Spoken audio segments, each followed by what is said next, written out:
And what's up, everybody? I'm back with another movie review. Ha! Guys thought that the night at the museum one would be the end of the movie review backlog. You were wrong. I wasn't lying, though. We kind of just did one while I was down visiting LikunMiffery. We decided to do another one, which I wasn't originally planning on doing. So here you go. Yes, we finally got around to watching the Diary of a Wimpy Kid movies in a marathon. Today, you're going to get the review of the first of those, the live-action one iteration of the first book, as well as the animated version that came out in 2022. While this May movie came out in, the live-action version came out in 2010. I'm going to do a double review because they are movie iterations of the same book.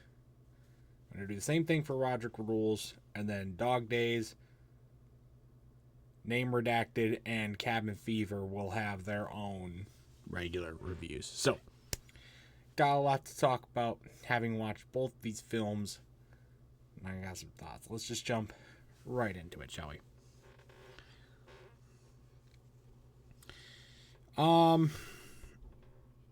I will say it's probably because that I'm older now. Like, I read the original Diary of a Wimpy Kid book a long time ago.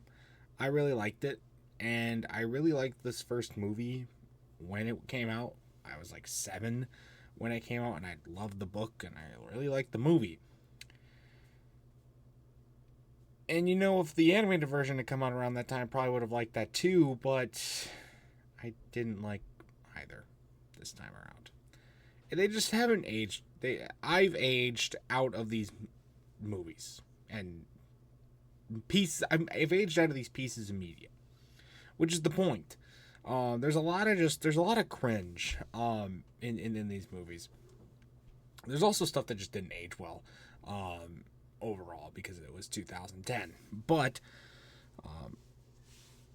there's a lot of just like uncomfortable moments of just like drawn out not gruesomeness, but drawn out like gross stuff, like all the stuff with Fregley or the Manny stuff, where it's just like they really emphasize on how gross it is, and that's the point. But my God, you got to draw the line somewhere, and there was definitely not a line drawn here. There's definitely not a line drawn at all. So, it was, yeah. Ugh. And some parts also just like, they really did this in a kid's movie? There was a really funny quote, though. It's like, if you're just discriminating, I just like, it's accurate for Greg as a character. Greg is a really shitty person, by the way. It's something that you also really don't notice seeing or reading these as a kid, but Greg is really just a massive self-centered sociopathic person. And it's like it's really blatantly obvious when you're older. I was just like, my God, he really is a giant asshole. In the animated version, he's not as much of an asshole. I will give that credit, I guess. He's much more normal. He's still self-centered. He's still kind of an asshole, but not nearly as much. Which I will give credit to the animated versions for kind of watering it down a little bit, or at least in this first one for watering it down, because it really is blown over the top in the live-action versions, which it's done well to convey how bad of a character Greg is. And it does also kind of bring out some of the other, like, still characters that I still, viewing it today, think are good. Roderick is still a great... Devin Bosnick played Roderick. Great job. He did an amazing job in this movie, plus the other two that he was in we'll get to later. I think Rowley is a great character, too. He's just which is something that I didn't really appreciate when I was watching these movies when I was younger, but he is a very wholesome character, and like If he was my, back when I was watching these movies, like, man, Raleigh would have been a great friend to have.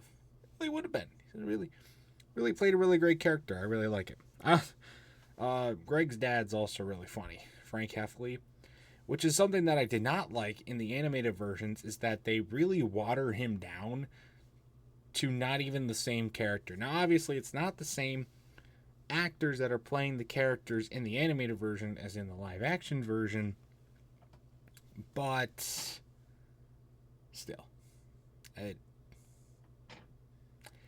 they could have done better. They could have done better even with a different voice actor,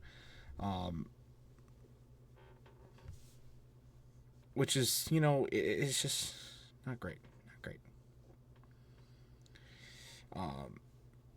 Very, very watered down.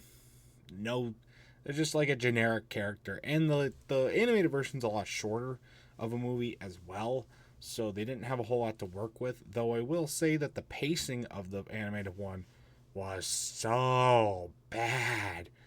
And it's crazy because the live action version is about 40 minutes longer, yet it feels 40 minutes shorter. How the pacing of that movie is just go, go, go, go, go. And the animated version is just like do do do do do do do do do do do do do. Like, what the fuck? What are we doing here? Also, we get a Wii. We get a Wii in the live action one. Wii, yeah, baby, we love the Wii. I love the Wii.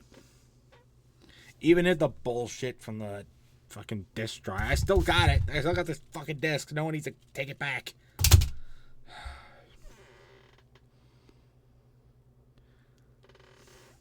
Also, I think a Title IX reference in the live action one is crazy. Absolutely crazy. For a kids movie and the fact that it's 2010, I think that both those factors taken into consideration are really crazy to drop Title IX here. And it's something, again, that blows right over your head as a kid, but not as an adult, especially working in sports. Where I'll give credit to the live action one too, is that they, in a few ways, branched their own ideas and kind of manipulated some of the stuff in the book to better fit the big screen. And some of it didn't work out that great, kind of like the sports stuff or like a lot of the really disgusting stuff in there. But some of it did work well. A lot more feel for the characters, a lot more cool interactions, more humor as well, where they could fit it in. Whereas the animated version is very much a direct read of the book. You can just like visualize it now, as if you don't already do that in your head when reading a book anyways. The only thing that they leave out from the animated version is that the play scene is just gone, which it's in the book. That's in the book, and it's in the live action film, but they leave it completely out of this. Okay? Weird choice. I don't know why they chose to do that. Maybe they couldn't get the rights to Total Eclipse of the Heart by Bonnie Tyler. I don't know. But it was just a very interesting choice to leave that out. They left a couple other like tiny bits out, but for the most part, otherwise, it's just a direct read of the book, which is a safe route to take. But I don't know. I really don't know what else they could have done, I guess. I don't know. Just would have been nice to maybe branch out a little bit. Just a little bit. A little bit. So that's really all I got to say on both films here. For the live action one, I'd have to give it probably a 4 out of 10. And for the animated one, I'll also probably have to give it a 4 out of 10. Both these movies are pretty ass. Talked pretty highly about the live action one, but I was glazing it pretty hard there. It's not good. It's very, very, very cringe. Very cringe. And the animated one is just so boring and just feels so unnecessary, especially when doing a marathon. It really just does. So that's all I really gotta say about these two films, though. But then that's going to do it for this double review. Woo! We're going to do this again for the Roderick Rules double.